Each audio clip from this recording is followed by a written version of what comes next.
嗨，大家好，好久不见，你们最近都好吗？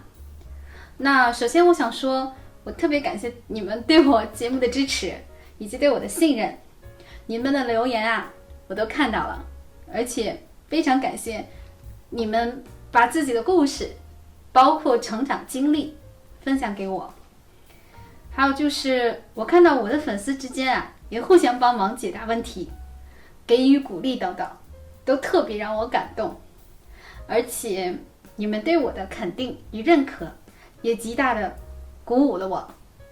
我会继续把一些好的心理内容分享出来，并告诉大家如何疗愈，从而改变你们的命运。你知道吗？你们其实并不孤独，因为有我在，还有我的粉丝们也在。在这里呢，每个人的故事都值得被看见，以及被尊重。如果我不能及时回复给你们呢，我也相信我的粉丝们也会看到，也会给你一些帮助。所以我觉得我的粉丝们和我一样，都充满了爱，哪怕是经历了人生的低潮与不堪。但是有句话说得好，看透了人生的起起伏伏，但仍然对生活抱以热情的人，都是真正的赢家。因为你们没有被那些不好的经历打倒，相反，你们都在积极努力地学习如何避免再次让自己陷入困境。所以我觉得你们一定要好好的夸夸自己，看到自己内心真正的强大。我也给你们一个大大的拥抱。OK， 那今天这个共生关系的话题呢，是我一直有在酝酿的一个有些沉重的话题。那在我观察自己的经历呢，我身边朋友的经历，以及通过其他视频啊、书籍啊了解到的信息以后，我发现其实我们每个人或多或少都有一些共生的问题。共生其实是一个非常有毒且具有破坏力的。这个问题呢，最初形成可以追溯到我们的童年，也就是涉及到我们原生家庭的问题，以及我们内在小孩的问题。所以理解共生这个概念很重要。如果你是一个拯救者，或者协助者、自我牺牲奉献者、讨好型的人格，或者付出型的人，那么这些是使你成为吸引自恋型人格障碍患者的根本原因。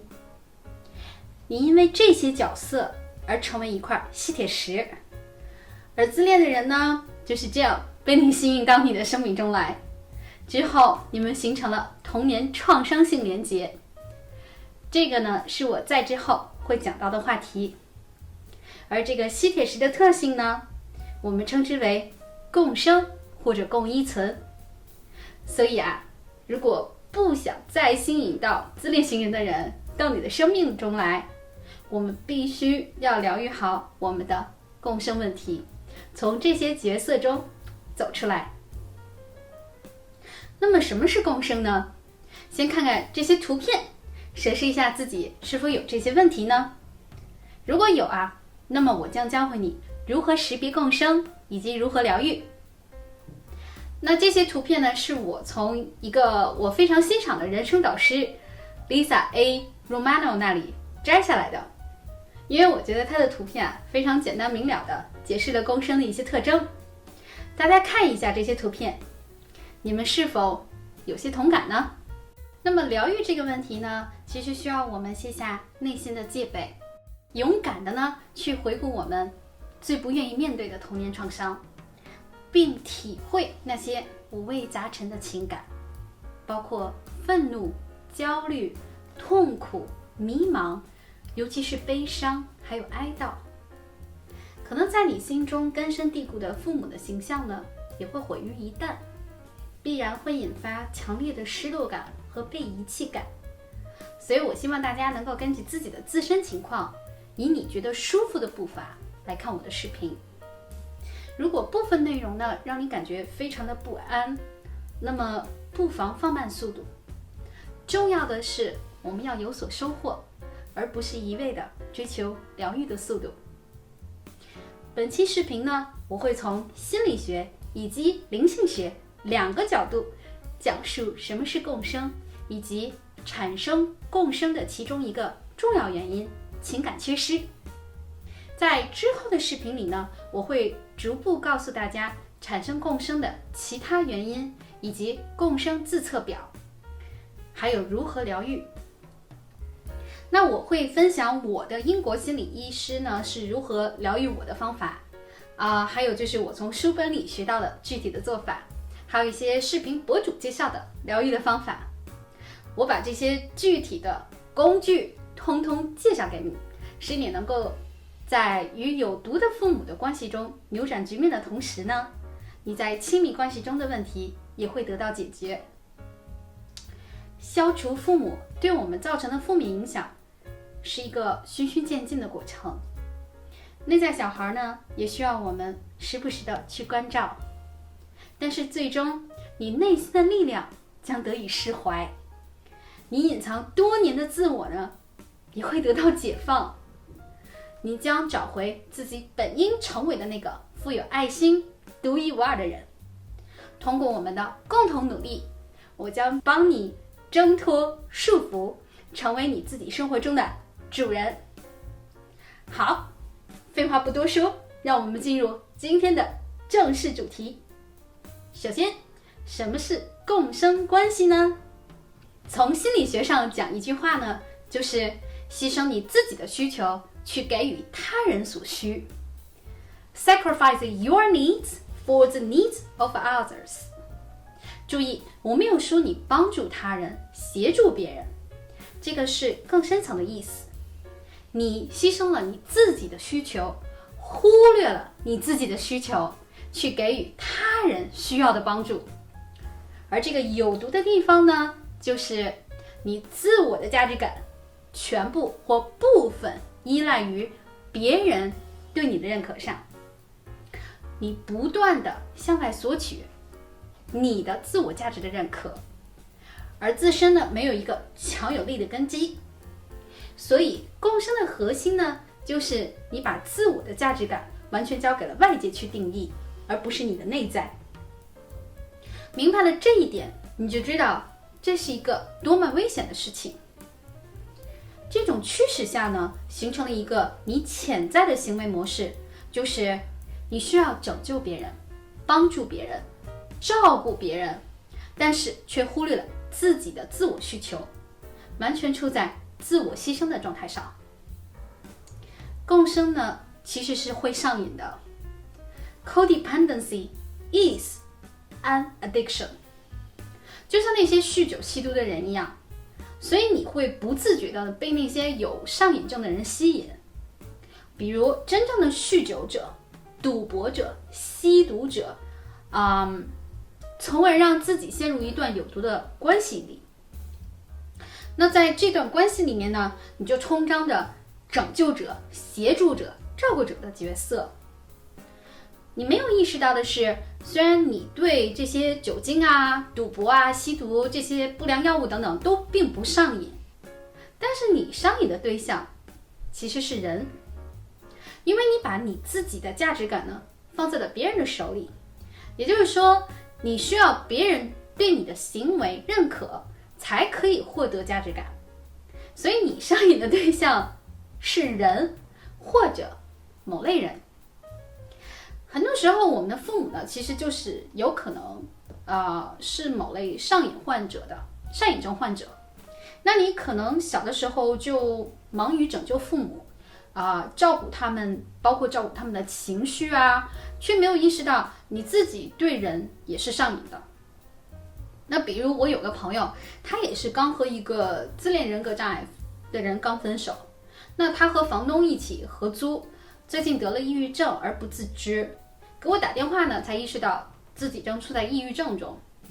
但是当他房东刚回家时，说了一句他胃不舒服的时候，我这个朋友恨不得马上挂了我的电话，去给房东做点好吃的来拯救他。我后来就说，你的房东是成年人比你在那里生活的久，你认为他不会照顾好自己吗？你为什么迫切的想照顾他呢？可是你自己得了抑郁症，你却都不愿意多照顾自己哎。所以这个才是自恋人格伴侣看重你作为伴侣的点，因为你自我牺牲去给别人服务，而自恋人格的人就是需要别人为他们无条件的付出与服务，所以你才会被他们相中啊。直到那个时候呢，他才意识到自己是有这样的一个模式。看到没？只有当我们真正看到自己的共生问题，那么我们才可以正视它并进行疗愈。所以共生的核心呢，就是 extremely needs to save or help others。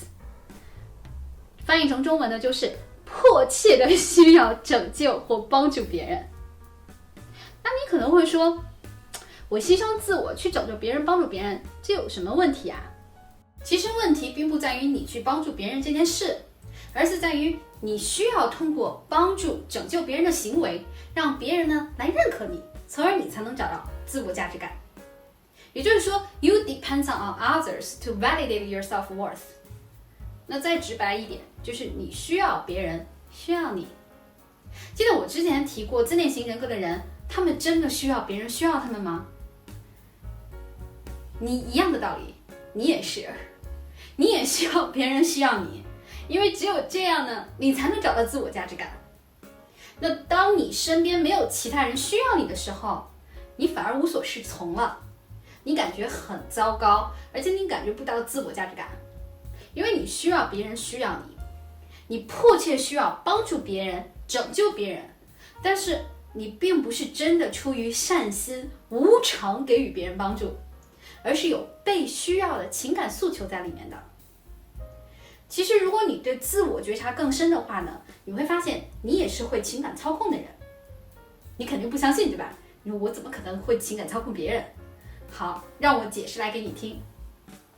因为你每次呢给予对方的帮助其实是有条件的，而这个条件呢就是你需要被对方认可你的价值，让对方不断的需要你。那如果对方不认可你，你就觉得对方是不懂得感恩的，你被利用了，对方欠了你的，所以你就要惩罚对方，比如与对方对立啊，贬低打压对方啊，站在道德制高点上去数落批评对方，让他产生内疚啊、愧疚感啊。你也会要求对方为了不再伤害你的感情，或者满足你的情感需要，而去选择让他做你开心的事儿，而不是他们真正想要去做的事情，从而控制对方。看到没？这是善良与爱吗？这其实是情感勒索。那最好的一个例子呢，就是美剧《我们这一天》，英文名叫 This Is Us。我本人超级推荐大家去看这部充满疗愈又温馨与爱的美剧。那看到后面真的是每集都有感人的一幕，然后每次我都要哭死了。OK， 言归正传，里面那个被领养的黑人男孩 Randall 呢，就因为父亲在火灾里面去给妹妹拯救他的狗，他没有去制止，然后他的弟弟 Kevin 呢埋怨了他没有做对决定，阻止父亲重新进入火场，最终导致父亲死亡这个事实。那 Randall 呢就认同了 Kevin 的这句话，从此 Randall 内心呢一直对父亲呢就有愧疚感。Don't you ever wonder what it would have been like if Dad hadn't died? No, I don't, Randall, do you? Dad, if you go back in that house, so help me God, I'll go through that front door and get you myself. Dad! Every single day. 同时呢，他对母亲也有愧疚感，因为他认为如果他当时及时制止了父亲的行为，也许父亲还可以活着，而他的妈妈呢，也不必那么年轻就守寡了。那为了补偿这份愧疚感呢，他开始主动的承担起这个家庭的责任，开始照顾妈妈呀、弟弟呀、妹妹等等，从而变成了一个专门为别人解决问题的 fixer。 She had a widowmaker heart attack, right? That's right. So even if you were there, You might not have been able to save him, unless you're going to tell me that as a 17-year-old you were trained in emergency cardiac resuscitation. I don't know, damn it, but I could have done something. That's what I do. I fix things. You couldn't fix this. Yeah, well, at least I could have spent the last 20 years knowing that I tried. I want to buy this. 之后啊，我们就看到，当他决定去帮助穷人改善住房条件的时候呢，他和妻子本来已经商量好了一个非常理智的策略，一步步去推进这个项目。但是现场，当他一听到别人对某些问题有抱怨的时候，他的那种迫切需要拯救别人、试图解决问题的那种冲动就冒出来了。It's just a door. Think we can handle a door? What about my heater, man? It's banging all the time. I can fix that too, Lloyd, right away. The washing machine eats quarters. 然后他就直接放弃了原本的计划，也没有和他老婆商量沟通，而是冲动地说：“好好好，我给你们一一解决。”然后当时那些穷人真的感激他吗？没有，他们反而觉得你就应该帮我，你就应该给我解决问题。所以这样的帮助，你无法真的让别人感激到你，因为别人知道你帮助别人也是有条件的。一方面呢，Randall 你是为了自己的亲生父亲而帮助父亲生前的邻居们，对吧？还有就是之后他们要给 Randall 选票的，而 Randall 呢也会情感勒索他的妈妈，比如当他知道妈妈生病了，他想给妈妈最好的医疗条件去治疗，但是这个地方呢就会远离所有的家人，他妈妈并不愿意。I'm not gonna do that trial, Randall, and I really don't want to hear what either of you has to say about it because I have made the decision for myself. 因为他呢宁可和自己的孩子还有孙子辈的人在一起。 Sweetheart, I thought we had put that to bed. I told you I have no interest in being away from the family, okay? I respect the fact that you're passionate about it, but I really don't want to talk about the clinical trial anymore. 但是 Randall 啊，最后就以能不能让他不要因为没有成功拯救自己的妈妈而产生内疚，来要求他妈妈改变主意。I know you don't want to, but you have to. Because I don't want to be in a therapy session 20 years from now, playing out scenarios, wishing that I had pushed harder, wishing that I had done more, because maybe if I had, you would still be alive. But I've already lost 3 parents. I know that losing my mother would break me. I can't lose her. I will do anything to keep that from happening. 这其实就是一种以爱为名的情感勒索。他的妈妈其实内心是不开心的，因为那并不是他妈妈真正想要的呀。但是因为他妈妈也理解 Randall 的善意，所以呢，他还是决定去了。Okay. I will go to St. Louis and I will do the trial. 那 Randall 呢，因为自己不想承担无法拯救父母的无力感以及失败感，需要别人放弃真正想要做的事情，而去成全他想要的。所以在这一点上来讲啊，我们这些有共生情节的人，也是会情绪操控和勒索以及控制别人的。好，我们再从灵性学以及能量上讲共生问题。那么灵性学上呢，就讲的是 the center of the power of the codependent is outside of themselves, deriving energy or a sense of self from giving away powers to others. 那这句话其实的意思就是说，一个健康的人中心能量本应该在自己体内，而共生者的中心能量呢是在本人身体以外的。你把自己的能量呢或者自我价值给予到别人手中，那你可能会觉得这个有点反常理，怎么可能我把自己的一部分或者自己的能量给予别人时，我反而感觉到更好呢？这个事实上就真的是挺反常理的。那很多有共生情节的人呢，陷入到与自恋型人格的关系的这种能量吸血鬼的关系里面以后呢，因为长时间给予对方过多自己的能量，导致自己能量耗尽枯竭，甚至导致身体上出现了问题啊，包括抑郁症啊、焦虑症啊，那甚至到最后有人得了精神分裂症，或者是双向情感障碍。但是他们呢，觉得自己给予对方能量，应该是可以给自己带来自我价值感的。而这其实是一种很大的错觉啊，这是一种 illusion 啊，就是我们自己的共生情节埋藏在潜意识里，进而控制你的行为模式啊，所以你始终活在这种错觉里面，导致你已经不知道还有其他行为模式可以选择。这个呢，就是从能量上来讲，共生的问题所在。那么你可以想象，你因为自己看不到自己的价值，因而总是在向外需求给予别人能量，自然你就会吸引到极度需要你能量的人。那么一旦你遇到自恋型人格这种能量吸血鬼，你的麻烦就来了呀。因为自恋型人格的人内核就是空的，是个无底洞，他们比你更需要能量，所以他们不断吸取你的能量，你不断输出，最终你就枯竭殆尽了。就算你离开这个能量吸血鬼呢，只要你依然有共生情节，你就会继续陷入到一段又一段有毒的关系里面。因为你与对方的能量是不平衡的，你会让自己因为过度给予对方能量而枯竭。所以你可以看到啊，只要你不断的向外索取自我的价值感，你就会不停的陷入到让自己受伤、受虐待的关系里。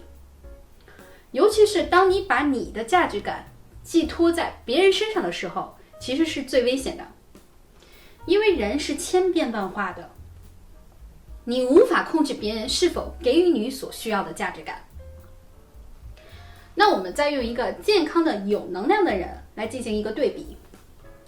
一个没有共生情节的人，你的自我价值感呢，来源于你的第二脐轮啊，大家能不能看到？是这样，在你的肚子和胃之间这个位置，还有以及你的第三脉轮是胸和肚脐之间啊，第二脉轮 sorry 是这儿，然后这个是太阳神经丛第三脉轮，然后你的个人能量中心位置就在这个位置。那你在这个位置呢，有强有力量的能量来源，那而一个有共生情节的人呢，你在这个位置就只有很弱的能量，因为你的主要能量在外面。好，我们继续来说第二个问题，导致共生情节的根本原因是什么？那么首先从心理学上来讲，有若干个导致我们有共生情节的原因，这些全部源于我们的童年创伤。比如很重要的一点就是我们小的时候遭受到了父母的情感忽视，或者直接对你这个人的忽视physical neglection 就是其中一个重要的原因。情感忽视呢，是一个不可见的心理创伤。当你遭遇这样的忽视时候呢，你就有羞耻感、被抛弃感，并认为你自己的需求并不重要。因为当你有这些情感以及实际需求的时候呢，父母并没有镜面映射给你，而是直接忽略了你，所以你的内在小孩呢就受伤了。你觉得自己的需求得不到回应，而有了被抛弃感。这里啊，我举个我自己的例子，比如我在大概5、6岁的时候，妈妈给我买了迪士尼动画的故事书，就是有插画的那种，还有文字的，里面有什么小飞侠呀、101忠狗的故事啊。那我当时我记得101忠狗的故事呢，就是描述圣诞节当天的情景，特别令我印象深刻。因为圣诞节有圣诞老人啊，有麋鹿啊，有礼物啊，最重要的是有一种一家人一起围坐在炉火旁温馨的感觉，特别让我迷恋。直到长大，我也是最喜欢的节日就是圣诞节。而且去到瑞典以后呢，真的有和老公的家人一起过了小时候梦寐以求的那种温馨的一大家人在一起，开圣诞礼物啊，吃圣诞大餐啊，坐在壁炉旁大家一起聊天啊，那种场景，所以我真的非常喜欢，特别的美好。那我当时5、6岁的时候呢，到了圣诞节那天，我就特别兴奋地告诉我妈说，妈，今儿是圣诞节。然后我妈就愣住了，等了半晌，她说，咱们中国不过圣诞节。然后扭头她走了。她说的的确没错啦，但是对于孩子来讲呢，我的情感就被直接忽略掉了，甚至我最美好的梦想呢也被打碎了。我内心就会觉得，我的需求并不重要，而且我好像提了一些不该提的要求。那正确的教育方式应该是怎么样的呢？就是你听孩子说，妈，今天是圣诞节。那如果这个妈妈有点好奇心的话，就可能会觉得，哎，奇怪，为什么这个孩子会对非中国的节日这么感兴趣啊？那你可能就会对孩子说，哎呀，宝贝，你好像对圣诞节很感兴趣啊，为什么呀？然后这个时候可能孩子就说，啊，因为什么什么原因，我就觉得圣诞节特别美好，什么有礼物啊，有圣诞老人啊。然后作为妈妈呢，你可能就会说，哇，原来圣诞节这么有意思啊。那你可能就会问你的孩子，那圣诞节怎么可以让小朋友得到礼物呢？那孩子可能就会说，只要我是个好孩子，我就可以得到礼物呢。那这个有趣的妈妈可能就会说，那虽然中国不过这个圣诞节，但是我们自己可以过圣诞节。你如果今天也做个好孩子，妈妈也会让圣诞老人给你准备礼物，好不好啊？那你说这孩子是不是就特别开心啊？努力去做个好孩子，对不对？你看这样的家长啊，就不仅看到了孩子的情感需求，而且还倾听了孩子的想法，更是陪着孩子呢过一个他们自己的圣诞节。这其实也是为生活增添了很多新鲜感以及乐趣，是不是？这个时候孩子呀，也会更愿意和妈妈亲近，分享自己开心的事情以及不开心的事情，因为他感受到了你的爱与接纳还有陪伴。我举这个例子呢，并不是为了讨伐我妈哈，因为我知道我妈妈小时候父母对她也不够重视，我妈有跟我讲过，那对她呢也有很多的情感忽视，甚至是虐待。所以呢，我并不怪罪我妈妈，我很理解那个50年代人能活下来有多不容易，因为孩子很多嘛。那我妈妈其实在我上初中以后呢，给了我很多的自由、体贴与关爱。而且我妈妈最好的一点就是她从来不把自己当成一个权威对待我，而是把我当成朋友一样交流。所以我本人还是很认可我妈妈的。她更多的时候呢，给了我很多的自由去试错以及探索自己。所以我其实很庆幸，就是很小的时候我就可以自己做决定，包括我想上的高中啊、大学啊。所以我们的父母没有完美的，谁也不可能完全照顾到孩子的所有需求，当然那些故意伤害自己孩子的父母除外。我再举一个自己的例子，比如我父亲在我小的时候呢，就开始为了家庭生活得更美好，他开始自己去创业了，每天早出晚归的，基本上我很难见到他，所以我就承受了实实在在的忽视，因为你见不到面嘛，以及情感忽视，因为你也没有沟通嘛，那间接导致呢，我就缺少父爱。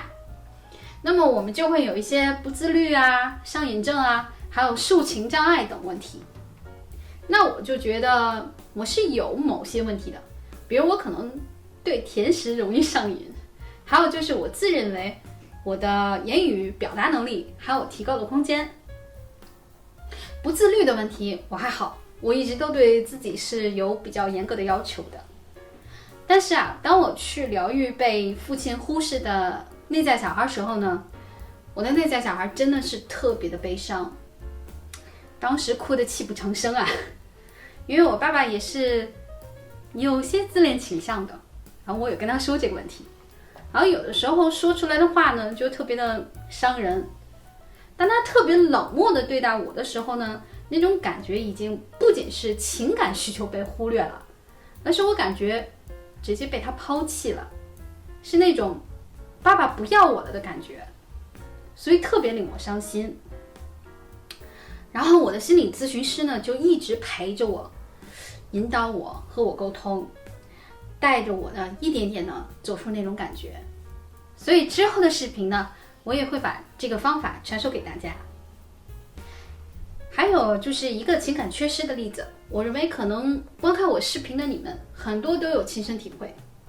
比如有个好朋友跟我讲，他父亲在他上学的时候只关注他的学习成绩，好的话呢就猛夸，不好的话呢就恶语相向，甚至呢是打他。